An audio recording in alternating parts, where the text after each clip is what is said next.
direct transfer of funds. That's a DBT.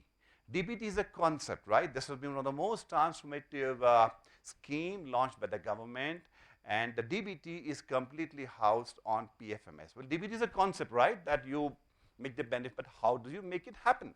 So therefore, then you require a web-based platform wherein you have the beneficiary accounts, and then the benefits go to the direct benefit account to the beneficiary, and then you have the account validation, you have Aadhaar-based payment. So it is a DBT which is completely executed, implemented through PFMS. And then just-in-time transfer of funds. The funds no longer get transferred in a bulk like somebody needs it now. It's actually based on the real-time information about what is the cash balance sitting over. And some of you maybe from the financial services, like I worked as financial advisor before taking over here in Ministry of Urban Development. So many of you from the finance services will be working as the financial advisors, maybe when you become at the JS level after 15, 20 years service. So every time you release a fund, now they don't have to call for a report. They just basically see it and in the system, and then see the balances lying with those 15 lakh implementing agencies, and then see the cash balance sitting in. If they have more funds, then they don't release. If they have less funds, then they release the fund. So it's all completely I would say a real-time basis of the information available. Now, PFMS enables agency. When I say 35 lakh agencies, they all have been registered on PFMS. So we know very well who are all people who are the stakeholders in implementation of a government scheme. Fund management, I'll come to it. How does it help basically in improving the cash management? Because as you know, the fiscal deficit, the borrowings by the government, right? The receipts are less than the total expenditure. So what do? Then you borrow from RBI, right? So this helps basically in better cash management through the system of just-in-time release of funds. That you release the funds on actual need basis, it eliminates or maybe reduces the parking of the funds. Otherwise, what happens? Let's say government borrows the funds from RBI to finance the schemes.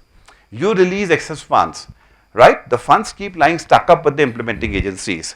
They earn interest, and government pays interest to the RBI. It's a complete vicious circle, and we're not talking about hundreds, we're talking about thousands of crores. So it is this system which has enabled us basically for a better fund management. E-payment, as I mentioned, complete track of the last mile, no longer any checks are issued. Let me give an example of urban development. As you know, the size and the scope and the volume of the government has tremendously increased with the launch of this. Let's take urban development. I can just give an example of urban development. When I joined in around 2015 there, the total budget size of urban development was 25,000 crores. What it involved? It involved metro. As you know, metro projects get funded by urban development. Swachh Bharat Mission, Amrit, Pradhan Mantri Awas Yojana Urban, NULM Urban. All these schemes were there. And now, as on date, the total budget size of Ministry of Urban Development is close to 80 to 90,000 crores. But it has happened across all the board, right?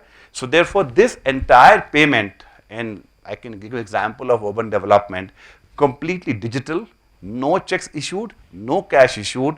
I think some of you must be drawing actually, you know, your DDO must be, I think, working. कभी आप लोग impressed उनको draw करते हैं. Do you understand the concept of impressed?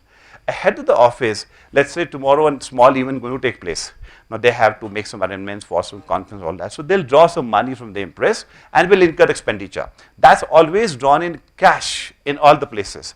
We ensure that there's a smart card which was given to the DDOs कि वो भी पैसा आप card में upload करवा लीजिए. It's like a pre-loaded card. Then you can go to the ATM and draw the cash. But the first transaction will have to be completely digital. To give another example of receipts, right? Let's say the small government publications जो होते हैं जिसमें कि 2-3 रुपए के होते हैं या CPWD, you would have heard about this name, Central Public Works Department. ये शायद Academy भी मेरे ख्याल से CPWD ने बनाई होगी. All the government buildings are constructed by CPWD, right?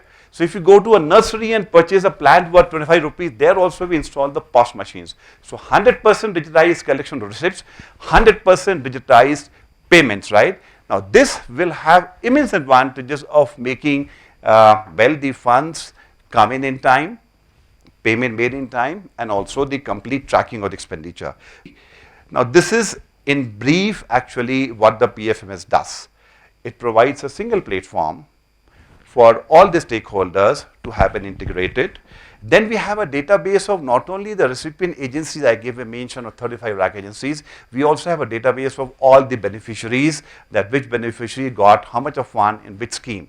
Now, these all reforms which have taken place, earlier all that database was maintained, but this was maintained in a manual form, in a silos form, you didn't have that integration together. Then we have this core banking. This has been one of the major strengths of PFMS. When I said we have integrated 650 banks, now this system has made everything transparent, right? So you can, at any place, you can see what they've done with the funds, where they've used, how much they've used, whether they've parked in interest. I'll come to the issue of how much is the interest. Just to give you a guess, in centrally sponsored schemes, even if you keep the entire fund, I mean the budget of centrally sponsored scheme, you know, close to around 4.7 lakh crores, that's the centrally sponsored scheme total budget, and on an annual basis the interest earned is close to 4 to 5,000 crores just by keeping the funds in a saving bank account. Now these are big numbers, right? Earlier there was no tracking, but then now we have a system where I'll come to it, how the fund is got back. So the core banking solution, the integration of the bank with the PFMS interface has enabled us to know not only the balances, but actually every debit and credit transaction. So obviously we live in a transparent world. I mean, you can't hide it from anything, but that is what transparency brings about, greater accountability. Then all the state treasuries stand integrated with PFMS. Now how does it lead to the benefit? Now the data flows from the state treasury to the PFMS on a real time basis. जो मैं बात आपसे कह रहा हूं, 5 साल पहले, 7 साल पहले, अगर आप पता करना चाहते हैं स्वच्छ भारत मिशन में कर्नाटका में हमने जो पैसा दिया वो स्टेट ट्रेजरी ने कब ट्रांसफर किया डिस्ट्रिक्ट लेवल पे, या फिर स्टेट ने अपना शेयर दिया कि नहीं दिया, कितना, ये सब रिपोर्ट MIs के थ्रू बुलवाई जाती थी. अब कोई ज़रूरत नहीं है, और अब हमने इतना इसमें सिस्टम डिसिप्लिन बनाया है कि you can sit with the central government funds indefinitely, because it helps sometimes the state governments, you know, to manage the ways and mean advances. So then we have insisted within 30 days you have to transfer the central share, state share. See, the whole idea is the funds have, I think once mentioned the funds have to reach the last mile of implementation.